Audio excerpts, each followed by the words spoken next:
On dit que les enfants ne remarquent rien, qu'ils jouent, oublient et passent à autre chose. Mais quand Elijah a cessé de chanter en classe, quand il sursautait chaque fois qu'une main se levait trop vite, quelqu'un aurait dû le remarquer.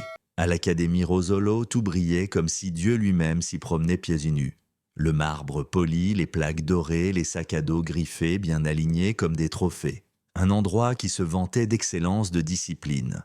Mais ce qu'il voulait dire, c'était uniformité. Et Elijah n'entrait jamais vraiment dans le moule. 5 ans, peau brune comme un marron chaud, cheveux courts et bouclés, chemise bien repassée, et pourtant toujours plus froissé que les autres. Pas à cause de lui, à cause des regards. Sa maîtresse, Madame Juliette Warren, grande sourire, figée, odeur constante de lavande et de contrôle, ne cachait jamais son mépris. Avec les autres, sa voix chantait. Avec Elijah, elle tombait sèche, froide comme la pierre. « Assieds-toi là, disait-elle en lui tendant les restes du goûter. Touche pas à ça, même s'il ne l'avait jamais touché. Attends ton tour, même s'il avait déjà attendu plus longtemps que tout le monde. » Et les enfants apprennent vite, très vite. Elijah est devenu celui qu'on évitait, le dernier qu'on choisissait, quand on le choisissait. Un garçon aux cheveux blonds a même murmuré un jour « Qu'est-ce qu'il fait ici, lui ?» Madame Warren a entendu. Elle a haussé les épaules. Les assistantes l'ont remarqué parfois, mais elle ne disait rien. L'une d'elles, mademoiselle Hannah, a un jour avancé d'un pas comme pour intervenir. Mais Juliette lui a lancé un regard, et Hannah, elle a reculé. Ses yeux se sont baissés, ses doigts se sont crispés sur le classeur qu'elle tenait. Une ombre de honte dans le regard, mais le silence a gagné. Elijah, lui, ne pleurait pas. Il coloriait dans les lignes. Construisait des tours en Lego quand les autres chantaient « Ah, vous dirais-je, maman », il bougeait les lèvres en silence. Petites mains sur les genoux, épaules rentrées comme un livre qu'on referme. Jusqu'à ce jeudi-là, le soleil entrait doucement par les stores. La classe des abeilles bourdonnait à son rythme d'après-midi. Elijah coloriait d'un canard des traits nets du jaune calme quand Emma, la fille blonde, au rire éclatant, lui poussa son dessin. « Le mien est marrant, le tien est nul », lança-t-elle en riant, tirant sur sa feuille. Il sourit un sourire timide, presque invisible. « Moi j'aime bien le mien », dit-il tout bas. Elle recommença. Cette fois, elle attrapa son poignet. Les chaises glissèrent, un enchevêtrement de bras et de jambes. Ils tombèrent tous les deux. Emma pleura plus de surprise que de douleur. Et Elijah resta figé. Madame Warren accourut talons claquants comme des jugements. « Oh ma chérie, ça va » dit-elle, penchée sur Emma, la serrant doucement. Elle ne regarda même pas Elijah. « J'ai pas fait exprès » murmura-t-il. Elle se retourna les yeux perçants. « Elijah, qu'est-ce que tu as fait ?» Sa voix résonna. Les enfants se turent, même ceux qui dormaient levèrent la tête. Il secoua la tête, elle jouait « je t'ai dit de ne pas faire le clown à table » coupa-t-elle. « On ne tire pas les gens comme ça. Il faut apprendre à se contrôler. » Sa main attrapa son oreille, un geste net, précis. Elle pinça, juste assez pour faire mal. « Lève-toi » ordonna-t-elle. « Tu devrais le savoir à force. » Ses jambes tremblaient. Emma avait cessé de pleurer. Elle regardait confuse. Une aide, Hannah hésita encore, un pied en avant, mais Juliette tenait Elijah du regard, et Hannah baissa à nouveau les yeux. Un pas en arrière, Juliette jeta la feuille d'Elijah sur la table, froissée, déchirée. « Assieds-toi, tais-toi. Je veux plus t'entendre aujourd'hui. » Sa voix était basse, tranchante. Il s'assit, ne pleura pas, regarda juste le canard, le trait tremblait. À la collation, il fut encore le dernier. Les autres eurent des fruits frais. Elijah, une banane abîmée, un yaourt déjà ouvert, il ne dit rien, comme toujours. À la sortie, les enfants coururent dans les bras de leurs parents. Elijah marcha seul. Son sac cognait doucement dans son dos. Dans la voiture, il regarda par la vitre. Les lumières flottaient, ses doigts touchaient de son oreille, pas pour calmer, mais pour se souvenir. Et puis ces mots. Des mots qu'elle avait dits un jour à voix basse, pensant qu'il n'écoutait pas. Certains enfants n'ont rien à faire ici. Ces mots allumèrent autre chose, quelque chose d'ancien, quelque chose de profond, chez sa mère. Le lendemain matin, pas de journaliste, pas d'assistant, pas de garde du corps. Juste Valencia chemisier, crème pantalon noir et un feu contenu dans sa démarche. Elle franchit les portes vitrées de l'Académie Rosolo comme on entre dans un tribunal. Mais elle n'était pas là pour débattre, elle était là pour voir. Constater, agir. « Bonjour » dit poliment la réceptionniste l'observant sans la reconnaître. « Je suis juste là pour observer » répondit Valencia, calme, mesuré. « Mon fils est élève ici. » Quelque chose dans sa voix, ni dur, ni doux, juste net fit hésiter la femme qui lui indiqua le couloir du regard. Valencia marcha droit devant, passa devant les dessins accrochés les murs rose pâle. Puis elle s'arrêta devant la fenêtre d'observation de la classe des abeilles, bras croisés, regard fixe, respiration stable. À l'intérieur, la classe vivait comme si de rien n'était.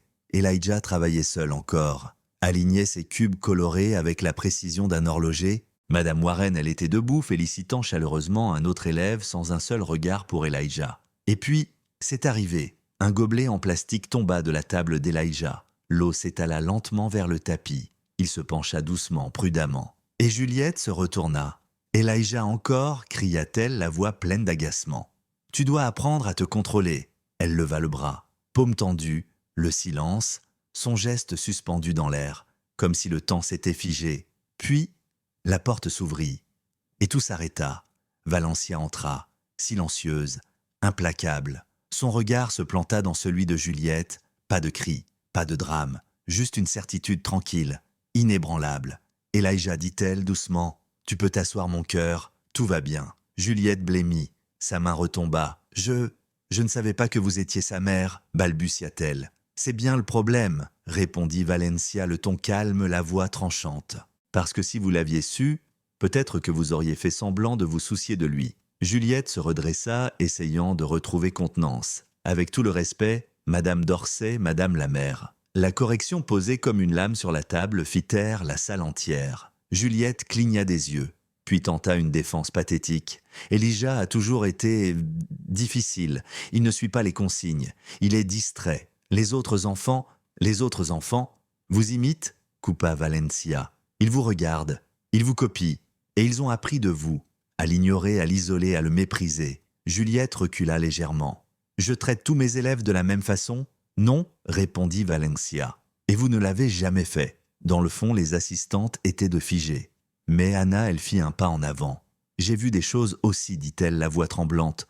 Je ne comprenais pas tout. Mais maintenant, je sais que j'aurais dû parler plus tôt. Juliette tourna brusquement la tête vers elle. Tu exagères, Anna. Et là, Anna recula. Encore, ses lèvres s'entr'ouvrirent. Mais aucun mot ne sortit. Ses yeux croisèrent ceux d'Elijah remplis de regrets. Ses mains se crispèrent autour du dossier qu'elle tenait. Et elle fit un pas en arrière, silencieuse, honteuse. Valencia vit tout, chaque geste, chaque non-dit. Puis, un enfant chuchota. La maîtresse, elle est punie. Un autre la regardait bouche ouverte. Certains détournèrent les yeux, d'autres semblaient perdus. C'était ça le visage du changement. Pas des cris, pas des larmes, juste une vérité qu'on ne peut plus enterrer. J'ai déjà parlé avec le conseil d'administration, dit Valencia. À partir de maintenant, vous êtes relevé de vos fonctions. Juliette pâlit. Elle tenta encore. Une dernière fois. Non, vous ne pouvez pas simplement entrer ici et je suis mère, coupa Valencia. Et je suis une femme qui a dû se battre pour être dégoûtée. Je ne laisserai pas mon enfant ou aucun autre être réduit au silence. Cette fois, Juliette craqua. Elle chercha un regard, un soutien, un murmure, un allié. Mais il n'y en avait aucun. Même les enfants la regardaient sans comprendre. Et dans ses yeux, on ne vit ni regret, ni compassion, seulement de la colère. Une colère froide, celle de ceux qui refusent d'admettre qu'ils ont eu tort. Elle recula d'un pas. Valencia se tourna vers Elijah. « Elle ne sera plus ta maîtresse. » Il ne répondit pas. Mais il s'approcha et glissa sa petite main dans la sienne. Ils sortiraient de la classe ensemble. Et pour la première fois, Elijah n'était pas seul.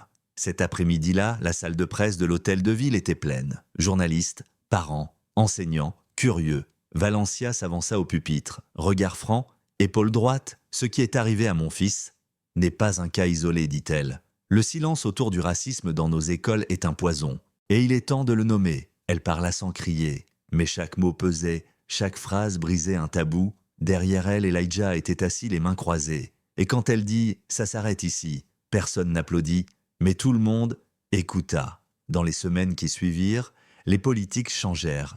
Des formations furent imposées, certains enseignants partirent, d'autres restèrent, transformés. Elijah fut transféré dans une nouvelle classe. Sa nouvelle maîtresse, Madame Carter, la première chose qu'elle lui dit fut « Je suis tellement contente que tu sois là ».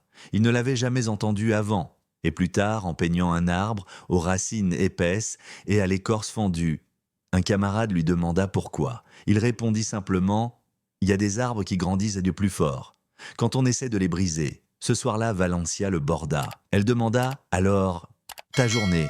Il haussa les épaules, un petit sourire en coin. « Meilleur. » Et la lumière de sa chambre resta allumée un peu plus longtemps. Parce qu'une vérité, une fois dévoilée, ne peut plus être ignorée. Et vous, qu'en pensez-vous? Qui a eu tort, qui a eu raison? Laissez votre avis en commentaire. N'oubliez pas de liker, de vous abonner et de partager cette histoire si vous croyez vous aussi en la justice.